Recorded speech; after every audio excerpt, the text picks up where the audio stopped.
Here's a history of lethal injection. Came out of the state of Oklahoma, I want to say in the 70s. Forgive me with the dates. Their electric chair was broken, and there was someone who was an anesthesiologist who knew someone in the legislature who suggested lethal injection, and they used two different drugs. Journalist Michael Kiefer, a former colleague of mine at the Arizona Republic and now a contributor with the Arizona Mirror, has covered multiple executions in Arizona. The state just executed the latest here, and you decided to do it. So does each experience become less disturbing, or does each of these experiences are different to you? Let's begin there. I think it's more surreal than disturbing.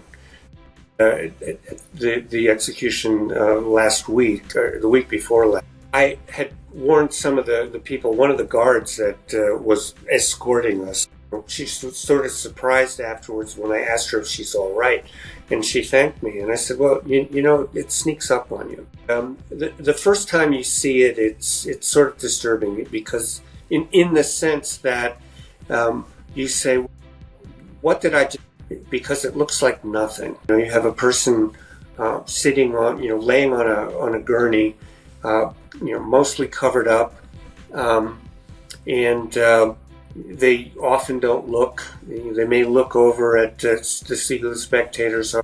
They may or may not give their last words, and then they just lay back, and the process, they're unconscious almost immediately, except when things go wrong, as happened some years ago with Joe Wood. But for the most part, it looks like nothing, and that in itself might be what is disturbing about it. You sort of ask yourself, what did I just see? Well, nothing. Well, that's interesting. Describe that room to me.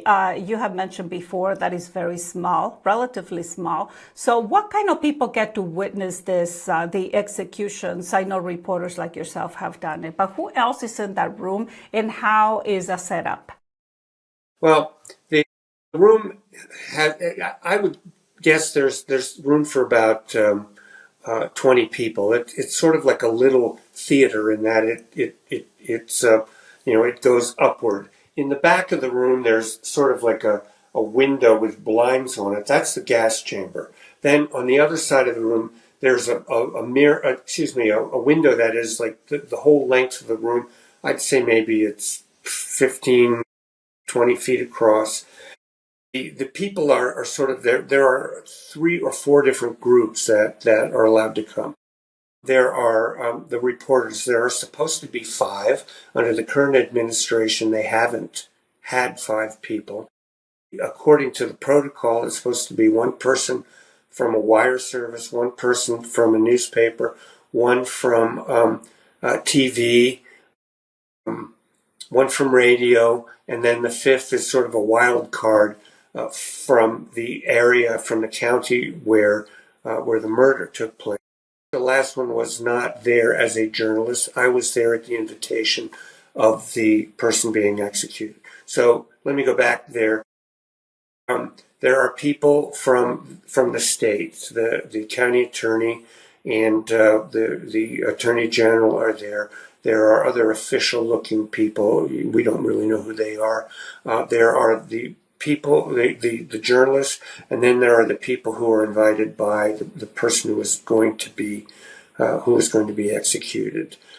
In this last case, that was me, another journalist from the Capital Times, and Dale Beisch, who was a former deputy federal defender, and there was also a friend of Leroy McGill, who was executed. His attorneys were there, 2 attorneys, and that pretty much filled out. So talk to me about this last execution, and what kind of a person, what kind of relationship you had either with the attorneys or with the prisoner, the inmate, to be invited to witness the execution. That's sort of eerie from my point of view. That's what? Kind of eerie, kind of strange. No, what that comes out of is the fact that the attorneys want someone there who knows what they're seeing. As I say, I think the administration wants to curate. They want a young reporter. They want someone who's never been there to say, "Gee, it was so peaceful. The person just went to sleep." Even when things go wrong, they want someone who's going to turn it into a tale of good versus evil. In fact, one of the reporters this last time went into I interviewed the detective who originally investigated this. Well, that's 25 years ago or 24 years ago. The person has evolved since then. So I think I'm invited because I have a history. This is the seventh I have witnessed. This is, I've probably reported on seven or so others. I've covered it all the way to the U.S. Supreme Court. I've dealt with the various protocols as they put them. I covered a whole lot of death penalty trials. And I have to say that, yes, there were some cases where, if someone invited me to take a hammer to them, I would do it myself. But in the most situations, that is not the case. And there's something very strange about death penalty cases. They tend not to be career criminals. They tend not to be, gang leaders. Those people are all out on the yard. The people on death row tend to be sort of one-off kind of people. Things went really wrong one day. Often they're high on drugs, especially methamphetamine. They're drunk. They're extremely jealous, and then they commit this act that is unspeakable. Unspeakable. I mean, there are no excuses, and I'll get into Leroy McGill in a second. But then they wake up in jail the day after, and it's like, what the hell did I do? And then sometimes they spend the rest of their life, they're going to spend 20 years before they're executed, trying to reinvent themselves and trying not to be that person. And they're no longer on the drugs. Leroy McGill, for example, had this terrible upbringing. This is the last execution that you witnessed here in Arizona. Yes. So Leroy McGill is someone who grew up in an abusive family. He had a father who was abusive, abused his mother. And, at one point, the mother left the father. The father came from another state and kidnapped the children. And the mother married another abusive man. Leroy and his brothers wound up in like orphanages. I think it was called Boys Town or Boysville, where he was. He was in foster care, but then in like an old, like old school sort of orphanage school, where he was raped by staff members, other children, beaten, and so on. He comes out and falls into this sort of drug culture, does methamphetamine. He's living in a one-bedroom apartment with maybe 5 or 6 or 7 other people, and then he gets into a snit with them. He moves into another place where there's 5 or 6 or 7 people in a one-room apartment, all doing drugs, and he decides he's going to get revenge on the people who had him thrown out of that other house. And he takes supposedly styrofoam, which he melts in gasoline. When you melt styrofoam in a chemical like that, it turns into this like clear gel that burns like napalm. It burns hot, it sticks, and he took that and he threw that on 2 people. One died and one lived. That is horrible. But why do you say supposedly? Supposedly had to do with the styrofoam, because that was a question of during the appeals, did that really happen or not? I mean, he threw gasoline on them and he lit it. That although he never admitted it, he never wanted to admit that to his family. but he did it. And that is horrible. The death penalty is supposed to be for the worst of the worst. Does that qualify as the worst of the worst? Yes. Yes, it does. And then he goes into prison. While he's in prison, he's no longer on drugs, and he starts becoming another person. He's sort of a support, like a big brother to others. One of his friends who was in the execution chamber or in the viewer area with me, who talked about this guy and how supportive he was. I mean, he's taking care of feral cats and kittens on the prison yard. This is not the same person who committed that crime. Now, I'm not making excuses. I'm not saying that he shouldn't be in prison. You just get to the point where, is it absolutely necessary to execute this person, or is life with no chance of parole sufficient? So here you have a person who, and I should mention also who, something I have never seen before in all the executions was that there was a priest in the room with him, sitting right behind him. Is that at his request?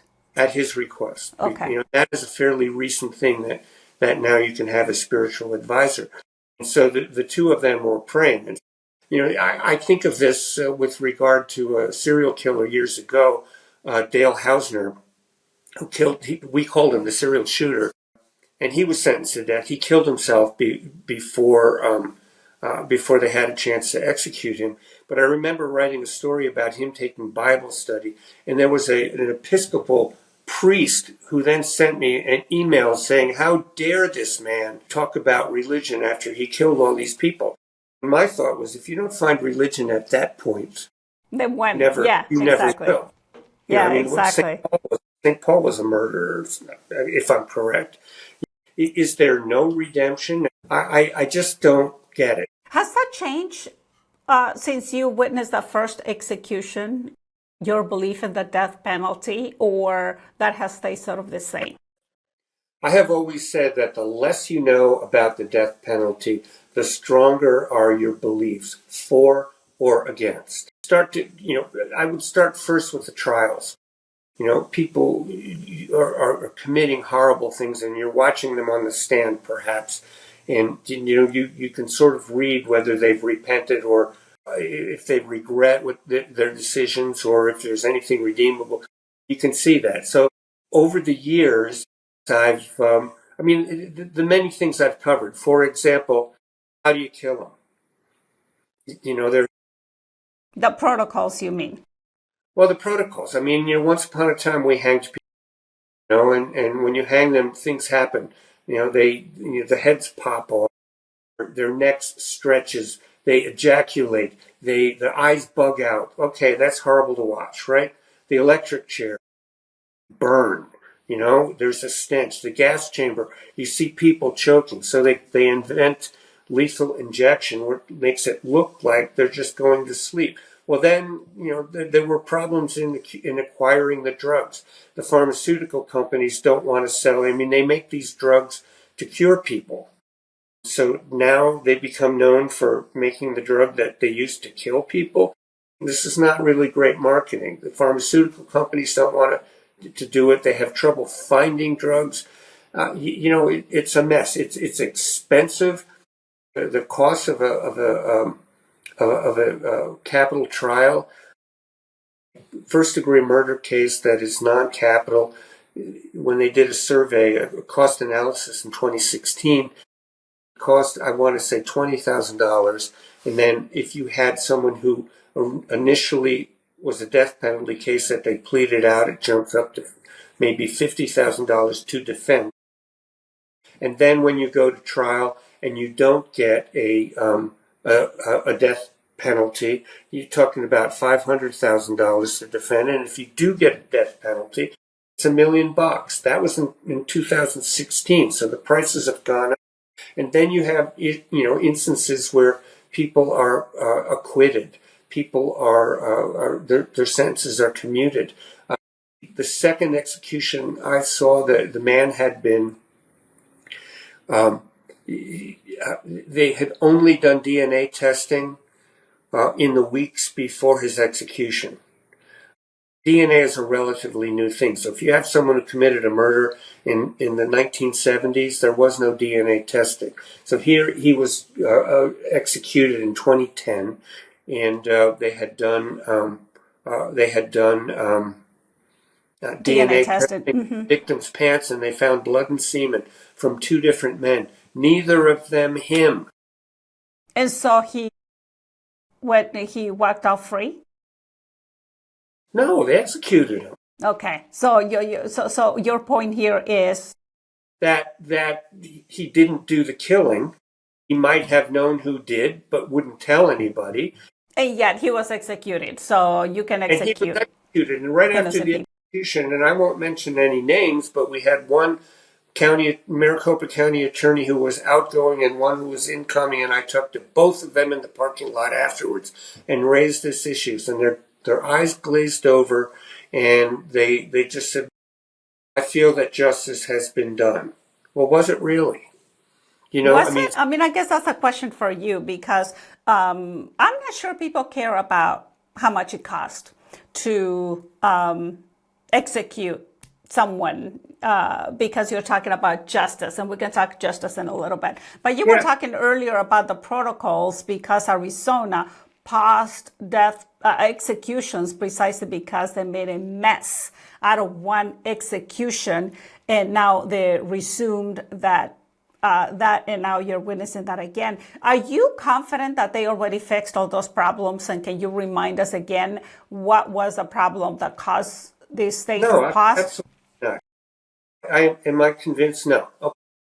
So here's a history of lethal injection. Came out of the state of Oklahoma. I want to say in the 70s. I forgive me with the dates. Their electric chair was broken, and there was someone who was an anesthesiologist who knew someone in the legislature who suggested lethal injection, and they used two different drugs. They used a drug called sodium pentothal, truth serum, or thiopental, sodium thiopental. And, that would render the person unconscious, and then they would hit them with potassium chloride, which would stop the heart. Well, potassium chloride is very painful. They added another chemical in between that is a paralytic drug that ordinarily they would give to someone if they're going to intubate them or something, if they need them to be absolutely still. But it would also mask any movement, any discomfort. Yes, people would come in and look and say, gee, it looks so peaceful. They just went to sleep. Well, you had no idea what was going on. Sodium thiopental then became unavailable. It was replaced mostly by propofol in clinical settings. That's the drug that Michael Jackson OD'd on. If you have a colonoscopy, a cesarean section, give you propofol. Quick in, you get knocked out, you come back very fast. Well, anyway, sodium thiopental was the same thing. They could no longer get that. So they switched to a drug called pentobarbital, which is a barbiturate, and put that into that 3-drug protocol. Eventually, they just made it that one drug. Well, then the company that made that, it's made in Europe, didn't want to sell that either. For that purpose, for this purpose, for execution. Yeah. And, they're made in Europe. In Europe, it is against the law to participate in capital punishment anywhere in the European Union. And so that was abolished. And by the way, the thiopental, Dale Bache and I are the ones who figured out that the state of Arizona was illegally smuggling it in from Great Britain. And you wrote about that, if I remember correctly. Yes, that was at 2010. In 2014, with a guy named Joe Wood, they decided to experiment with a new combination of midazolam, which is something they give you, like if you get Lasix or something, they'll give you that. It's related to Valium, and hydromorphone, which is a narcotic. It didn't work. It took more than 2 hours and 15 injections before the man died. and it took 2 hours. And how long does it supposed to take normally? I think with Leroy McGill, it was 16 minutes. Huge difference between 16 minutes and, So and 2 anyway, hours. so then they went back to, they passed a rule saying you have to use thiopental or pentobarbital. Then they discovered, more recently, that pentobarbital often necessarily kill you peacefully after all. What it does is it sets off what they call, well, basically it sets off like an instant pneumonia, and basically your lungs sort of disintegrate, and the people die of drowning in their own body fluids. It's been compared to water. Flash pulmonary edema. That happens in 84% of the cases, but they continue to use pentobarbital. Where do they get the pentobarbital? Well, during the first Trump administration, Bill Barr wrote an executive order saying that the Food and Drug Administration no longer had anything to say about drugs being used for executions. There was a company in Connecticut that saw a business opportunity, and they started manufacturing pentobarbital salts to various states, including Arizona. And Arizona spent $1.5 million, got enough of this basic, this is like the building block of the drug, right? Enough to kill every person on death row in the whole country, and then some. And then they have that, stored in mason jars in a refrigerator in Florence, and we're not really sure what the shelf life is, but they use that. Then they have to get a compounding pharmacist to turn that into something that is injectable, and then there's a shelf life of that, and that's what they use. It seems to me that they're so secretive. What's the point of that? Well, okay, let's they get doctors to do these to do the executions. They have medical personnel, nurses, doctors, and EMTs. We don't know who they are. They set the lines. They do the injections. They don't stick a needle in your arm. They run a tube into another room, and there's a control panel that has these syringes on it that they then manipulate. But they have doctors, they have medical personnel. Well, if you are a doctor and you participate in killing someone, you lose your license. Right. So who are these people? You said we don't know. We don't know who they are. Well, we don't know who they are. And you don't see them when the execution happens. We have had some insights into it in the past. I have not talked to any of them. Some of the attorneys have talked to some people. For instance, there was a point at which one of the executions was performed by a doctor from St. Louis who had been barred from doing executions in Missouri. He did the execution of Timothy McVeigh, the guy who blew up the building in Oklahoma City, and then he was outed, having done that for the federal government. So where's the next place you go? Arizona. Of course. And they get paid a lot of money, right, to do this?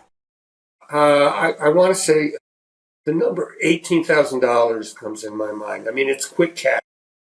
They get paid in cash. No, there's no contract. There's no trail. So it's just cash. Anyway, this guy was a vein surgeon, and he used to cut into the groin to insert a catheter in the groin so that it wouldn't come out. You didn't have to worry about, finding a vein in the arms, which has been an ongoing problem, finding a vein to put these catheters in. So then that sort of became the standard operating procedure, except he was a vein surgeon, so he could do that. Just these ongoing problems with, with how do you do this? There is this sort of, yes, it's a bit, you made me think of the movie The Green Mile. There's a scene in there where the electric chair malfunctions, but it does kill the guy. And Tom Hanks, who's the warden, later says, the execution was a success. He's dead. Yeah, but But how is it done? We have this sort of mythology. Really matter? Does that matter how it is done, though? Because the executions are supposed to, it's part of the penalty for and justice for the victims. I can't answer that question, but it's an irony. I mean, if you want to get into ironies, No, it's not an irony. Does wait. it really matter if the whole idea is to kill that person to prevent more crimes from happening as a deterrent? Elvia, they have a defibrillator in the death chamber that if the person were to have a heart attack and die, they could revive him so they could execute him.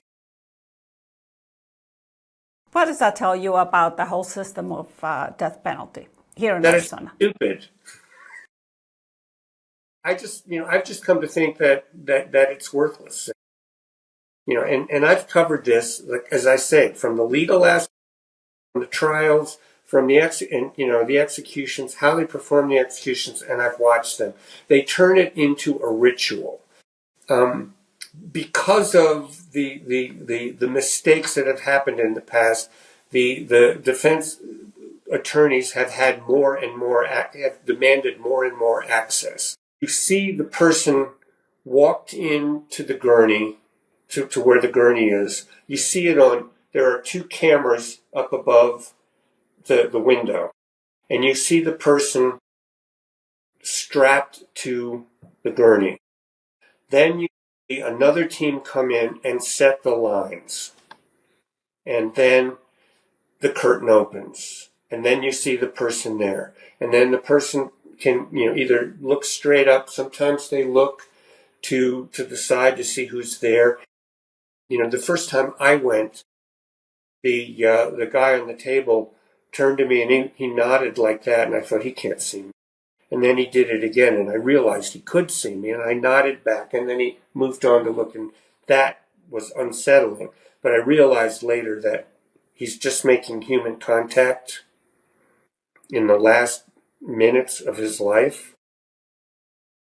In this most recent one, Leroy McGill looked over, he saw his lawyer, he waved to his lawyer, he saw his friend had said, they had a prearranged signal, and then he smiled, and then he just looked up. Now, there's another TV screen right over top that shows the syringes. There are 6 of them, one in case the others don't work. The first one is saline solution, boom, to clean the lines. And then there are 2 of pentobarbital. And then there's another of saline. And so you can watch that. Why is that there? Because remember, in that one that took 2 hours, they injected the guy 15 times with a drug that was supposed to kill him with 1 dose. With runaway, yeah. So that's there, and then you sit there and watch the person, they cough, then they don't move, and then you sit and wait, and then someone announces. But this whole thing is done like a ritual. And do you have last words? Do you have this? And in this case, there was the priest who came in, and sat right by the man's head, and prayed. It's like a spectacle. So as a journalist, how do you balance staying objective while witnessing the execution? Because you are a journalist after all. It has to do with the humanity. You cannot separate yourself from the humanity of it. No, I did not have a relationship. I wanted to interview him. I wanted to know, what is it like that when you know the exact day and hour of your death? How do you deal with that? I think there's an absurdity to the whole. After the first execution that I was at, there was someone from the AG's office at that point, the person who at the time was the head of the criminal unit. And he called me up the next day and he said, "Michael, can we talk?" I said, "Yes." They go to extreme lengths to try to make us think that this is not a violent act. is that important from your point of view? Why do you think they're trying to do and trying to convince you as a journalist and the people who are going to be witnessing that this is not a violent act when it's death? Of course it's violent. I mean, who's not Yeah. going to say otherwise? Well, I mean, think of the other ironies here. We have and forgive me, I'm going to get political here, but last month or the month before, the Trump administration uh, uh, released some documents saying that they want to bring the firing squad back to federal executions. And oh, by the way, we want to speed up the process so you don't have to wait 20 years. So basically, all these appeals and so on, so that we can, so that we can execute more people. And then let's juxtapose that with this recent thing where we've indicted Raul Castro for ordering that planes be shot down, while our administration is blowing boats out of the water in the Caribbean extrajudiciously and so on. All of the ironies here about what is what is just and what is fair and what is good and what is evil, and it's just I think the technical term is it's all bullshit. I think that these people, that they committed these horrible. I think that you sentence them to life in prison, with no chance of release, no chance of parole. Then, if they become exonerated, if new facts are they're there, you can deal with that. The other thing is that there's this myth that the law enforcement always brings up about closure. Well, I have watched over these years of the people who are the victims, the victims' families and loved ones who are supposedly going to feel better after this killer has been killed, and it never happens. There have been instances recently where the families of the victims have said, would you please just sentence them to life with no chance of parole? These people are willing to plead to it. And instead, law enforcement, no, we have to serve justice. We have to get a death penalty. We're going to spend this money. The families, then, I have literally seen people get crazy. I remember one case of these two men killed two young girls, threw them in a well alive. It was just horrific.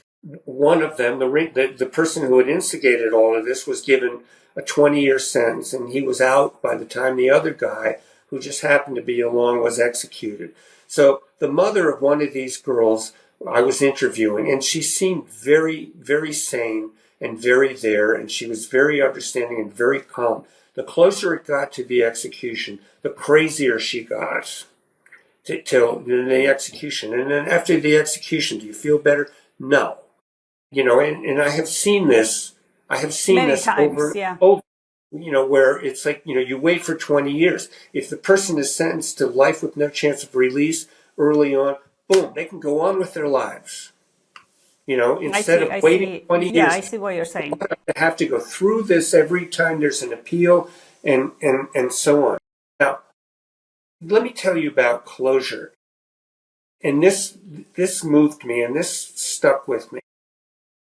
Yes, I'm supposed to be a journalist, but at the same time, observing this.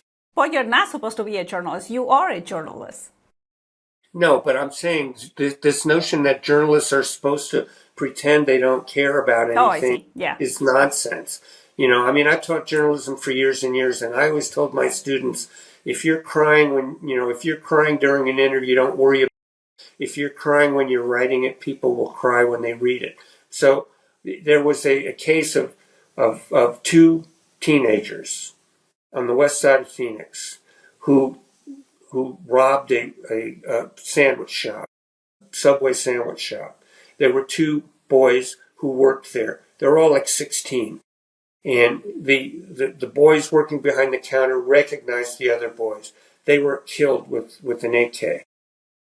By the time the guy who did the shooting came to court, he already had two teardrops tattooed on his cheek, sort of bragging, I killed, Is that two what it people. means? Yes, that's what it means, that he killed 2 people. So he was found guilty. He was too young for the death penalty. He was sentenced to life in prison. And then after he was sentenced, there was a press conference outside. And and this is hard. This is a difficult story for me to tell. I'm watching the press conference and I look over to the side and I see the mother of the shooter hugging the mother of one of the boys. And I walked over and I asked, how can you do that? And the mother of the dead boy said, she lost it. Wow, that's incredibly powerful. How do you deal with that on a personal level? I mean, I managed to tell that without my voice cracking. My eyes are tearing up. There are stories from that I have trouble repeating now. Sometimes it's 20 years later, just because, this is humanity. But that's why I have issues with the politicians. For the politicians, it's about, the death penalty is about law and order. It's about deterrence. No, it isn't. Have you had any therapy yourself to deal with this issue? I'm serious. For this, no. No? Why not? No, but, clearly it has affected you as it should. You're a human being after all. But that's why, people ask me, why do you do this? Because someone who knows what they're seeing has to be there. No, I feel good in that someone is there who knows about it, who understands it, that can interpret what's there and talk about it. We want to think of these things as good versus evil. We want good guys and bad guys. And well, killing someone else is evil. You would agree. Yes, but wait. But what I'm going to say is the good guys aren't always that good, and the bad guys aren't always that bad. In this instance, you've got these people who, this murder I'm talking about took place in a meth community. Well, doing meth together, they're all, they're all doing the same thing. It's not like, one of the reasons I think that the Nancy Guthrie story has fascinated people is because this is what people think of. And we might remind our viewers who Nancy. Well, Nancy Guthrie, the mother of Savannah Guthrie, who disappeared from her house in Tucson. This is what, most of the time when there are murders, these are people who know each other and know each other well. But we want to think of let's go back to fairy tale times. Michael, to end this conversation, is there anything on capital punishment, what an unanswered question or questions stays with you about capital punishment? I personally think that it should be abolished, not because I think that because I think that there aren't people who would be better off removed from society, but I just think that with all of the uncertainties with the politics, I just think the whole system is flawed, unworkable. What is the one thing that you're going to remember about your personal experience, and how do you heal from witnessing all this and these experiences? By writing about it, by telling about it, by trying to educate people about it. I think that is the goal. That was Michael Kiefer, who has witnessed, 7 executions now total? Yeah. I do not know anyone else who knows more about the death penalty in the executions. Michael, thank you. Thank you, And I will say thank you for your service, because it is a service. It isn't something that I will ever volunteer to do.